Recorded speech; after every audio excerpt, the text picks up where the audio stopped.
Tobacco के क्या असर होते हैं बॉडी पे जो कि ज़्यादा हार्मफुल इफेक्ट्स हैं? तंबाकू के लॉन्ग टर्म इफेक्ट्स की बात करें तो ये बॉडी के ऑलमोस्ट सभी ऑर्गन्स पे अपना प्रभाव डालता है। बहुत सारे दुष्प्रभाव देखने को मिलते हैं। सबसे पहले अपन बात करें ब्रेन की, तो ब्रेन में अगर लॉन्ग टाइम तक आप तंबाकू यूज़ कर रहे हैं तो आपका सेरिब्रल ब्लड फ्लो है वो कम हो जाता है, मतलब ब्लड की जो सप्लाई है ब्रेन को वो कम हो जाती है। इसके साथ साथ ही आपके में लकवा के चांसेस या स्ट्रोक के चांसेस भी बढ़ते हैं। खून का गाढ़ा होना, खून का थक्का जमने की संभावना जो होती है वो बढ़ जाती है तंबाकू से। के कारण गले का कैंसर, मुंह का कैंसर, जैसे आपकी टंग का कैंसर है, लिप्स का कैंसर है, फेरिंग्स का कैंसर है और लेरिंग्स का कैंसर है, इनके कैंसर को भी बढ़ाता है। इसके साथ साथ ही आप यूज़ करते हैं टोबैको रेगुलरली तो आपके मुंह से एक बैड स्मेल आती है, आपके दांतों की स्ट्रेनिंग हो सकती है, साथ ही साथ आप में सब म्यूकोजल फाइब्रोसिस हो सकता है। जैसे आप मुंह की ओपनिंग धीरे धीरे कम होती जाती है। जो रेगुलर तंबाकू यूज़ करते हैं लंबे टाइम तक, उनकी मुंह की ओपनिंग कई बार ऐसे होती है कि आप मुश्किल से एक अंगुली घुसा पाते हैं, तो उनको खाना खाने में भी बहुत दिक्कत होती है।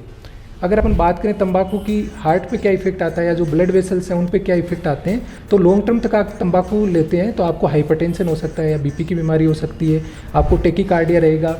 इसके साथ साथ ही आपको जो कोरोनरी आर्टरी डिजीज़ है वो हो सकती है, आप में हार्ट अटैक के रिस्क बढ़ेंगे, आपको सडन कार्डिक डेथ के रिस्क को भी तंबाकू बढ़ाता है। बिल्कुल।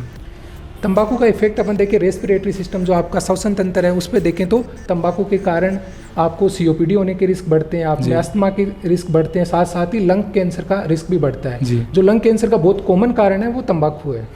तंबाकू के इफेक्ट की बात करें, पाचन तंत्र पे क्या क्या इफेक्ट होता है, तो तंबाकू के कारण आप में इसोफेगस का, आप में स्टोमक का, आप में इंटेस्टाइन का या आंतों के कैंसर का रिस्क भी बढ़ता है। इसके साथ साथ ही आपको पेप्टिक अल्सर्स हो सकते हैं। जो लोग लंबे टाइम तक तंबाकू लेते हैं उनमें एक बहुत कॉमन प्रॉब्लम होती है कि हमारे पेट में दर्द रहता है रेगुलरली, ये भी देखने को मिल सकता है।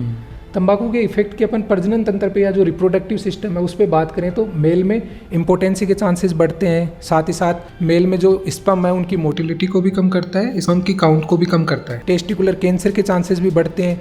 अगर फीमेल्स में बात करें तो फीमेल्स में इनफर्टिलिटी के चांसेस बढ़ते हैं, साथ ही साथ जो सर्वाइकल कैंसर है उसके चांसेस भी बहुत ज़्यादा बढ़ते हैं। इतने सारे साइड इफेक्ट्स हैं उसके बावजूद भी लगभग 30% लोग इंडिया में डेली किसी न किसी फॉर्म में तंबाकू का इस्तेमाल कर रहे हैं। इसका जो बहुत इंपॉर्टेंट कारण है वो है लैक ऑफ अवेयरनेस, दूसरा सोशल एक्सेप्टेंस, और तीसरा कि लोग इसको, बहुत सारे लोग इसको एडिक्शन मानते भी नहीं है। जैसे ओपीडी में हमारे पास पेशेंट आते हैं, हम उनसे पूछते हैं कि आप किस किस चीज़ का नशा करते हैं, तो वो आपको अल्कोहल लेते हैं तो अल्कोहल का बताते हैं कि साहब हफ्ते में एक बार या हफ्ते में 2 बार हम अल्कोहल लेते हैं, लेकिन वो हमारे सामने गुटखा खा रहे होते हैं और वो गुटखे का नाम नहीं लेते।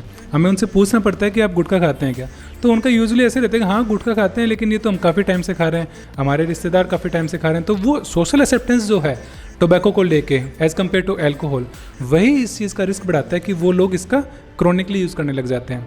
तो इसके अलावा और क्या एक्यूट इफेक्ट हो सकते हैं टोबैको पे? इसके साथ साथ ही उनका थोड़ा बीपी बढ़ा हुआ हो सकता है, पल्स रेट बढ़ सकती है, साथ साथ ही अपन बात करें तो उनमें एपेटाइट सप्रेस होता है। जैसे आप तंबाकू यूज़ करते हैं तो आपका भूख लगना कम हो जाती है। इसके साथ साथ ही बात करें तो हेडेक हो सकता है, कुछ को नोजिया हो सकता है, थोड़ा वोमिटिंग जैसा भी हो सकता है। ये बहुत सारे एक्यूट इफेक्ट देखने को मिलते हैं।